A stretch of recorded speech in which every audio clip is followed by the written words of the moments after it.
সংবাদ সবাইকে স্বাগত জানাচ্ছি। আমি ফিরোজ তোহা। শুরুতে সংবাদ শিরোনাম জানিয়ে দিব আমাদের হাতে থাকা সর্বশেষ গুরুত্বপূর্ণ আপডেট সংবাদ। শরীকদের প্রতি বিশেষ অনুরোধ জানালেন বিএনপির মহাসচিব মির্জা ফখরুল ইসলাম আলমগীর। এরপর জানিয়ে দিব বেনজিরের আরও সম্পত্তি জব্দের আদেশ। পুলিশের সাবেক মহাপরিদর্শক আইজিপি বেনজির আহমেদের পরিবারের সদস্যদের নামে আরও সম্পত্তি ফ্ল্যাট জব্দের নির্দেশ দিয়েছে আদালত। বুধবার 12 জুন ঢাকা মহানগর দায়রা জজ মোহাম্মদ শামস জগলুল হোসেন এ আদেশ দেন। এদিকে তারেক সহ পলাতক আসামিদের গ্রেপ্তারের চেষ্টা চলছে, জানিয়েছেন প্রধানমন্ত্রী শেখ হাসিনা। জানাবো নয়াপল্টনে ভয়াবহ আগুন। রাজধানীর পল্টন এলাকায় ফাইনান্স টাওয়ারের 10 তলায় আগুন লাগার ঘটনা ঘটেছে। এদিকে কুরবানির পশুর চামড়ার ন্যায্য মূল্য নিশ্চিত করতে হবে বলছেন ইসলামী আন্দোলন বাংলাদেশের নেতারা। এবং সর্বশেষ জানিয়ে দিব পশ্চিমাদের হটিয়ে সমুদ্র দখল করছে তুর্কি যুদ্ধজাহাজ। গেল কয়েক বছর ধরেই বিশ্বের বিভিন্ন দেশে বাড়ছে তুর্কি ড্রোনের চাহিদা। বিশেষ করে স্বল্প মূল্যে ব্যাপক বিধ্বংসী যুদ্ধযান হিসেবে তুর্কি ড্রোনের ক্ষমতা ইউরোপ, আফ্রিকা এবং এশিয়ার অঞ্চলে এর বাজার তৈরি করেছে। ড্রোন ছাড়াও বিভিন্ন দেশে পাল্লা দিয়ে বাড়ছে তুর্কি ক্ষেপণাস্ত্র এবং যুদ্ধজাহাজের চাহিদাও। এরই মধ্যে তুরস্কের তৈরি জাহাজ ব্যবহার করছে পরমাণু শক্তিধর দেশ পাকিস্তান সহ বেশ কয়েকটি দেশ। সেই ধারাবাহিকতায় এবার তুরস্ক থেকে 3টি যুদ্ধজাহাজ ক্রয়ের সিদ্ধান্ত নিয়েছে মালয়েশিয়ান নৌবাহিনী। প্রিয় দর্শক, এতক্ষণ শুনছিলেন সংবাদ শিরোনাম, এবারে বিস্তারিত। তবে তার আগে বন্ধুরা, আপনি কোন স্থান থেকে আমাদের সংবাদটি দেখছেন কমেন্ট করে জানিয়ে দিন এই সংবাদ সম্পর্কে আপনার মূল্যবান মতামত। প্রিয় দর্শক, আপনি যদি আমাদের চ্যানেলে নতুন হয়ে থাকেন, ভিডিওটি দেখতে দেখতে চ্যানেলটি সাবস্ক্রাইব করে রাখুন, যাতে করে আমাদের লেটেস্ট আপডেট সংবাদগুলো সবার আগে আপনার কাছে পৌঁছে যায়। এবারে বিস্তারিত। শরীকদের প্রতি বিশেষ অনুরোধ জানালেন মির্জা ফখরুল। শরীকদের প্রতি অনুরোধ জানিয়েছেন বিএনপির মহাসচিব মির্জা ফখরুল ইসলাম আলমগীর। যুগপৎ আন্দোলন দৃঢ় করার জন্য আপনারা সবাই কাজ করছেন। আমি আপনাদের কাছে একটাই অনুরোধ করব যে আপনারা এমন কোনো কথা বলবেন না যাতে এই ঐক্যে কখনো বিভক্তি সৃষ্টি হয়, ঐক্য বিনষ্ট হয়। বুধবার 12 জুন দুপুরে সরকার পরিবর্তনের দাবিতে যুগপৎ আন্দোলনে থাকা অন্যতম শরিক দল বাংলাদেশের বিপ্লবী ওয়ার্কার্স পার্টির এক মতবিনিময় সভায় এ আহ্বান জানান মির্জা ফখরুল। বিএনপির মহাসচিব বলেন, এখন আমাদের প্রধান শত্রু হচ্ছে এই সরকার, যারা আমাদের সবকিছুকে ধ্বংস করে দিচ্ছে। এই সরকারকে ফেলে দেওয়ার জন্য আমাদের সবাইকে নিয়ে কাজ করতে হবে। আমরা কাজ শুরু করেছি, শেষ পর্যন্ত আমরা সফল হব ইনশাল্লাহ। আজকে এখানে সকল নেতারা একটাই সুরে সুর মিলিয়ে একটাই আমরা কথা বলতে চাই। এই সরকারকে আর দেখতে চাই না। এই সরকারকে সরিয়ে জনগণের একটা শাসন প্রতিষ্ঠা করতে চাই। বিএনপির মহাসচিব মির্জা ফখরুল ইসলাম বলেন, আসুন আমরা সবাই জনগণের সঙ্গে থেকে জনগণকে পাশে নিয়ে আমরা সবাই লড়াই করি। সেই লড়াইয়ে এখানে মাহমুদুর রহমান মান্না সাহেব আছেন, জুনায়েদ সাকি সাহেব আছেন। কৌশল বদলাতে পারে, কিন্তু আমাদের ঐক্য এক, আমাদের লক্ষ্য একটাই, এই সরকারকে সরাতে হবে, যোগ করেন তিনি। তরুণ যুবকদের এগিয়ে আসার আহ্বান জানিয়ে বিএনপির মহাসচিব বলেন, জনগণ এই আন্দোলনে সম্পৃক্ত আছে, তাদেরকে জাগিয়ে তুলতে হবে। আমি বলছি, তরুণ যুবকদের এগিয়ে আসতে হবে।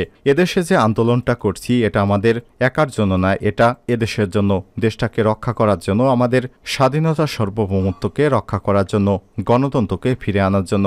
এ সময় বিএনপির মহাসচিব আরও বলেন, যে যেখানে আছেন, যে অবস্থায় আছেন, আসুন আমরা সবাই একসাথে এই লড়াইটা করি এবং লড়াই আমাদের দেশকে রক্ষা করি, আমাদের সংবিধানকে রক্ষা করি, আমাদের মানুষদেরকে রক্ষা করি। বিপ্লবী ওয়ার্কার্স পার্টির প্রতিষ্ঠা বার্ষিকীর প্রাক্কালে বিএনপির পক্ষ থেকে দলটির নেতাকর্মীদের শুভেচ্ছা জানান দলটির মহাসচিব মির্জা ফখরুল ইসলাম।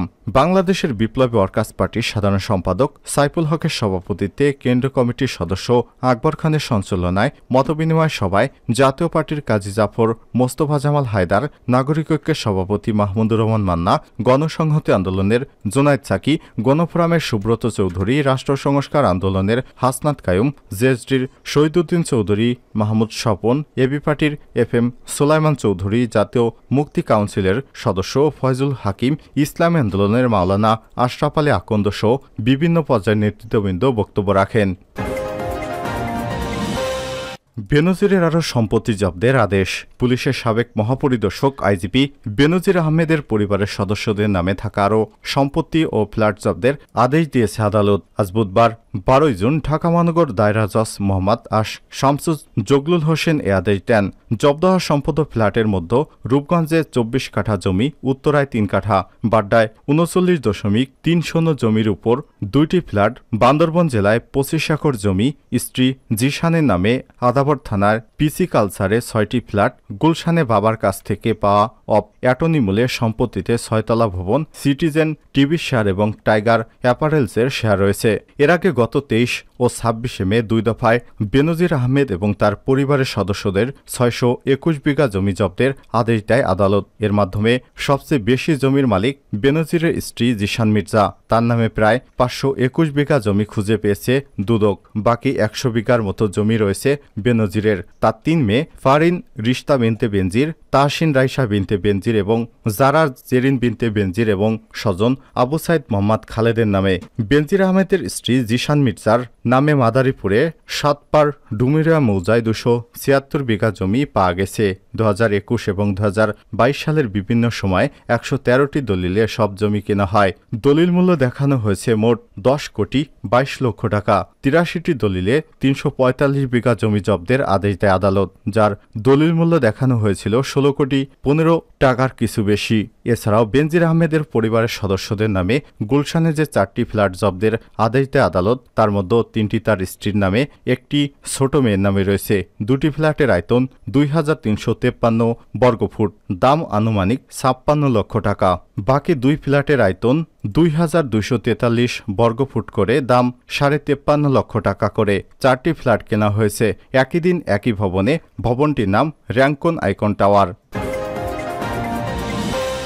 তারেকসহ পলাতক আসামিদের গ্রেপ্তারের চেষ্টা চলছে। প্রধানমন্ত্রী গ্রেনেড হামলায় দণ্ডপ্রাপ্ত তারেক রহমান সহ 15 আসামিকে গ্রেপ্তারের চেষ্টা এখনও অব্যাহত রয়েছে বলে জানিয়েছেন প্রধানমন্ত্রী শেখ হাসিনা। বুধবার 22 জুন জাতীয় সংসদে আওয়ামী লীগের সংরক্ষিত নারী আসনে সংসদ সদস্য ফরিদা ইয়াসমিনের প্রশ্নের জবাবে তিনি এসব কথা বলেন। শেখ হাসিনা বলেন, 21 আগস্টের গ্রেনেড হামলায় তারেক রহমানের দলের নেতাকর্মী সহ সাজাপ্রাপ্ত 15 আসামি এখনও পলাতক। বিদেশে পলাতক আসামি মাওলানা তাজউদ্দিন মোহাম্মদ হারিস চৌধুরী ও রাতুল আহমেদ বাবু ওরফে রাতুল বাবুর বিরুদ্ধে ইন্টারপোলে রেড নোটিশ জারি করা আছে। প্রধানমন্ত্রী বলেন, 2004 সালের 21 আগস্ট প্রধানমন্ত্রী বঙ্গবন্ধু অ্যাভিনিউতে আওয়ামী লীগের জনসভায় স্বাধীনতা বিরোধী বিএনপি জামাত জোটের নেতৃত্বে পরিকল্পিতভাবে গ্রেনেড হামলা চালানো হয়। এই ঘটনায় বিস্ফোরক দ্রব্য আইন 1908-এর 3/4 ধারায় মতিঝিল থানায় মামলা করা হয়। তিনি বলেন, এ মামলায় দীর্ঘ তদন্ত শেষে মোট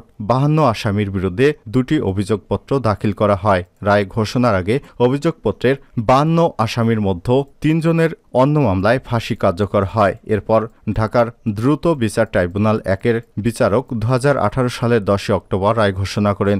বিচারে 49 আসামির সাজা হয়, যার মধ্যে 19 জনের মৃত্যুদণ্ড, 19 জনের যাবজ্জীবন কারাদণ্ড এবং 11 জনের বিভিন্ন মেয়াদে কারাদণ্ড হয়। সাজাপ্রাপ্ত 49 আসামির মধ্যে 34 জনকে আটক করা হয়েছে, যোগ করেন প্রধানমন্ত্রী। পল্টনে ভয়াবহ আগুন। রাজধানীর পল্টন এলাকায় ফাইনাস টাওয়ারের 10 তলায় আগুন লাগার ঘটনা ঘটেছে। আজ বুধবার 12 জুন বিকেল 3:45টার দিকে এই আগুন লাগার খবর পাওয়া যায়। ফায়ার সার্ভিস জানিয়েছে, আগুন লাগার খবরের পর সিদ্দিক বাজার ফায়ার স্টেশনের 5টি ইউনিট আগুন নিয়ন্ত্রণ করতে ঘটনাস্থলে পৌঁছায়। আগুন লাগার কারণ সম্পর্কে তাৎক্ষণিকভাবে কিছুই জানা যায়নি। পশ্চিমাদের হটিয়ে সমুদ্র দখল করছে তুর্কি যুদ্ধজাহাজ। গেল কয়েক বছর ধরেই বিশ্বের বিভিন্ন দেশে বাড়ছে তুর্কি ড্রোনের চাহিদা। বিশেষ করে স্বল্প মূল্যে ব্যাপক বিধ্বংসী যুদ্ধযান হিসেবে তুর্কি ড্রোনের ক্ষমতা ইউরোপ, আফ্রিকা এবং এশিয়া অঞ্চলের বাজার তৈরি করেছে। ড্রোন ছাড়াও বিভিন্ন দেশে পাল্লা দিয়ে বাড়ছে তুর্কি ক্ষেপণাস্ত্র এবং যুদ্ধজাহাজের চাহিদা। এরই মধ্যে তুরস্কের তৈরি যুদ্ধজাহাজ ব্যবহার করছে পরমাণু শক্তিধর মহাক্ষমতাধর দেশ পাকিস্তান সহ বেশ কয়েকটি দেশ। সেই ধারাবাহিকতায় এবার তুরস্ক থেকে 3টি যুদ্ধজাহাজ ক্রয়ের সিদ্ধান্ত নিয়েছে রয়্যাল মালয়েশিয়ান নৌবাহিনী। তুর্কি সংবাদ মাধ্যম ডেইলি সাভা এর এক প্রতিবেদনে বলা হয়েছে, তুরস্ক থেকে নিজ নৌবাহিনীর জন্য 3টি কারভেট সরবরাহের জন্য চুক্তি স্বাক্ষর করেছে মালয়েশিয়ার সরকার। মালয় প্রতিরক্ষা মন্ত্রী মোহাম্মদ খালেদ নরদিন তুর্কি প্রতিরক্ষা সংস্থা STM দ্বারা নির্মিত এসব কারভেট সংগ্রহের জন্য মালয়েশিয়ার স্বীকৃতির চিঠি তুর্কি কর্তৃপক্ষের কাছে হস্তান্তর করেছেন। এক বিবৃতিতে এমনটা জানায় তুর্কি president presidency of defence industries. আঙ্কারায় অনুষ্ঠিত এক আয়োজনে উপস্থিত থেকে তুর্কি প্রশিক্ষণরত প্রতিরক্ষা শিল্পের প্রেসিডেন্ট হালুক গোগুন জানান, যুদ্ধজাহাজ ক্রয়ের এক চুক্তি দুই দেশের মধ্যে কৌশলগত সম্পর্কের মাত্রাকে একটি নতুন দুয়ারের দিকে নিয়ে যাবে। গোগুন জানান, এই প্রকল্পের সফল বাস্তবায়নের নিশ্চিত করবে যে রয়্যাল মালয়েশিয়ান নৌবাহিনী অন্যান্য প্রকল্পগুলিতে তুর্কি প্রতিরক্ষা শিল্পকে অগ্রাধিকার দেওয়া হবে, যা আগামী দিনগুলোতে বাস্তবায়নের পরিকল্পনা করা হচ্ছে। মালয় নৌবাহিনীর জন্য সরবরাহকৃত চুক্তির আওতায় এসব যুদ্ধজাহাজ প্রায় 100 মিটার লম্বা, 2500 টন ওজনের হবে বলে জানা যায়। যুদ্ধজাহাজগুলোর গতি থাকবে সর্বোচ্চ 26 নটিক্যাল মাইল। এতে একটি হেলিকপ্টার ল্যান্ডিং প্ল্যাটফর্ম এবং 100 সেনাবহরের সক্ষমতা থাকবে বলে জানিয়েছে তুরস্ক।